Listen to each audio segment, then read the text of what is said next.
pasar a mi crítica. Porque, bueno, anticipé que estoy en desacuerdo con esta perspectiva teórica. Por un lado, estoy en desacuerdo porque no comparto la noción de emoción de la educación emocional. No comparto esa idea de emoción como algo transparente, la pretensión de convertir a la emoción en algo cosificable, aislable, objetivable, ese trazado de fronteras claras entre emociones positivas y emociones negativas, porque esta perspectiva teórica intenta barrer con las ambigüedades, con las opacidades constitutivas del sentir, con ese carácter inescrutable y muchas veces inefable del mundo afectivo.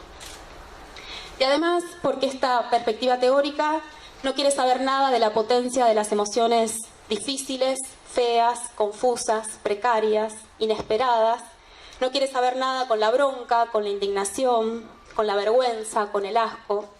No quiere saber nada de las emociones que movilizan, que juntan, que cuestionan, que irrumpen y que se salen de lo esperable y de lo establecido.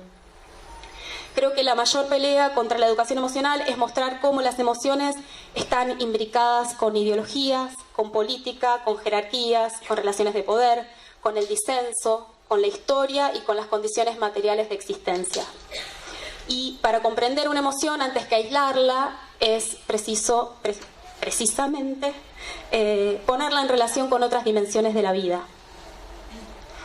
Y también estoy en desacuerdo con la noción de educación, de la educación emocional, porque esta noción de educación se reduce a la adaptación, propone patrones estandarizados y normalizadores, le habla a un sujeto psicologizado, focaliza en la interioridad de los individuos, prioriza vínculos utilitarios y es funcional a las relaciones de sometimiento y de subordinación.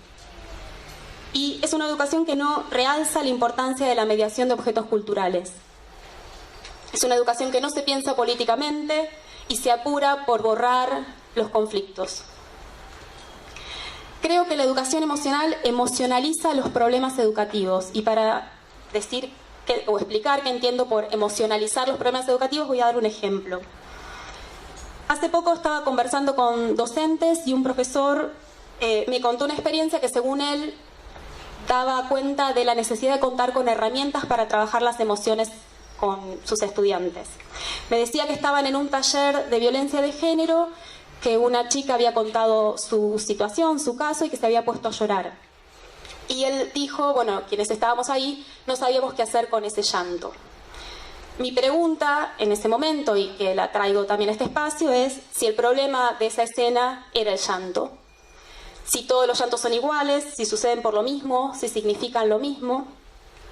Y también les pregunté, y comparto la pregunta, es si les faltaban recursos para trabajar las emociones o tal vez estaban desprovistos para trabajar alrededor de la temática del taller, que era la violencia de género. Y emocionalizar un problema es despegar una expresión emocional, en este caso el llanto, de sus condiciones de producción. Emocionalizar un problema es dejar de lado el problema en cuestión, en este caso la violencia de género, y focalizar en la gestión de las emociones, como si la emoción fuera un elemento aislable. En este caso, emocionalizar el problema es atacar ese llanto, es buscar herramientas para consolar y calmar a la persona afligida, para nunca discutir la cuestión que estaba ahí presente y que merecía ser discutida, que es la violencia de género. Y aclaro que no emocionalizar un problema no es ser indiferente o ser cruel ante el llanto de una persona. Me parece que no emocionalizar un problema implica comprender que las emociones forman parte de unas tramas mucho más complejas. Y esto último me permite volver a una de mis aclaraciones del principio, que yo decía, estar en contra de la educación emocional no es estar en contra de las emociones o del sentir o de los afectos, de la sensibilidad. Creo que la educación emocional nos está empujando a un falso dilema, que parece ser emociones sí o no, y es un dilema mentiroso al que se llega cuando uno pretende hablar de las emociones en el aire, desancladas de las prácticas que las producen. Y para ampliar este punto, voy a traer un ejemplo. Otro más, el último, ya voy cerrando. Esta semana me contaban que en algunos jardines de infantes les están preguntando a los chicos, a los niños, a las niñas, al llegar cómo se sienten y les sugieren que elijan alguna figura, emoji, emoticón que represente su sentir. También me comentaron que en algunas salas recortan figuras de abrazos y hacen que los chicos se abracen según esos modelos. Y también me contaron algo más. Me dijeron que cuando hay niños o niñas que manifiestan estar tristes, que eligen la carita no feliz, se hacen rondas de abrazos. Quería proponerles pensar algunas cosas en relación a este ejemplo. Primero, ¿cuáles son los propósitos que sugieren que al llegar a un espacio educativo deberíamos decir cómo nos sentimos? ¿Por qué se considera bueno o saludable que las personas tengan la edad que tengan, o sea, en salita de 2, o a los 15, o a los 30, o a los 45, o a los 60, tengan que confesar públicamente cómo se sienten? ¿Qué debería hacer una maestra con todos esos sentires de sus alumnos, confesados así, en el aire? Creo que es importante que pensemos seriamente qué finalidad tienen estas requisas emocionales dirigidas a los alumnos, a las alumnas, pero también a los docentes. Sigo con las preguntas. ¿Acaso quien no dice, no reporta, no confiesa lo que siente, no siente nada? ¿Acaso es tan simple y graficable lo que sentimos a punto tal que pueda reducirse una carita? Creo que es importante que advirtamos que estamos ante una manera simplista, limitada, reduccionista y estereotipada de concebir al sentir. Pero no solo eso, no se trata solo de estereotipos y reducciones. Me parece que con estas prácticas se busca acallar y neutralizar lo que se considera negativo, así como realzar o celebrar una positividad que puede sonar un tanto lavada. Y otras preguntas más, tengo más todavía, y ustedes van a agregar seguramente más. Yendo al punto de los abrazos y de la tristeza.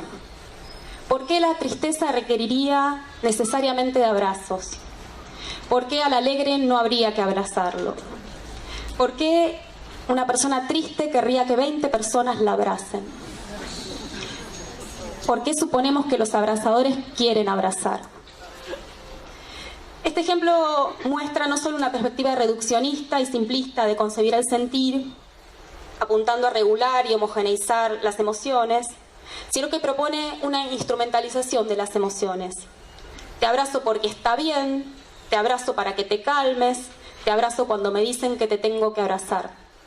De este modo no hay lugar para, por ejemplo, te abrazo si quiero y si vos querés, te abrazo como me sale, te abrazo porque sí, sin esperar nada a cambio. Bueno, voy a ir cerrando ahora sí. Creo que con pretensión fundacional, la educación emocional nos viene a decir que las emociones nunca fueron tenidas en cuenta en la escuela y que van a entrar ahora de la mano de emoticones, de ejercicios de respiración o de mandalas. Aquí yo identifico esta suerte de pretensión fundacional. Nunca hubo emociones, entran ahora, 2019, con el diseño curricular. Creo que aquí hay un desconocimiento absoluto de la historia y del trabajo docente, y la educación emocional está instalando una idea de que habría una deuda emocional escolar por saldar, y diciéndonos cuál sería la moneda para pagarla, los emoticones. Una vez más, quiero decir que el dilema no es emociones sí o emociones no. Criticar la educación emocional no es negar que las emociones estuvieron, están y van a estar en todas las experiencias vinculadas con la cultura que propone la escuela. Mi pregunta es por qué tenerle miedo a la ambigüedad, a las contradicciones, a la fealdad de algunas emociones, a su confusión, a su intermitencia y tantas otras cosas que podríamos decir del sentir que son bien interesantes. Me parece que los mecanismos regulatorios que están queriendo instalarse no nos quieren dejar comprender por qué se producen emociones, por qué se producen unas y otras no, qué pueden estar diciendo las emociones, cuánto pueden estar hablando de injusticias, de desigualdades y cuánto pueden estar hablando también de experiencias gratificantes y enriquecedoras. Me parece que hay mucho para discutir en otro plano, con otra agenda que no es la de la educación emocional, el tema de las emociones y la educación. Listo.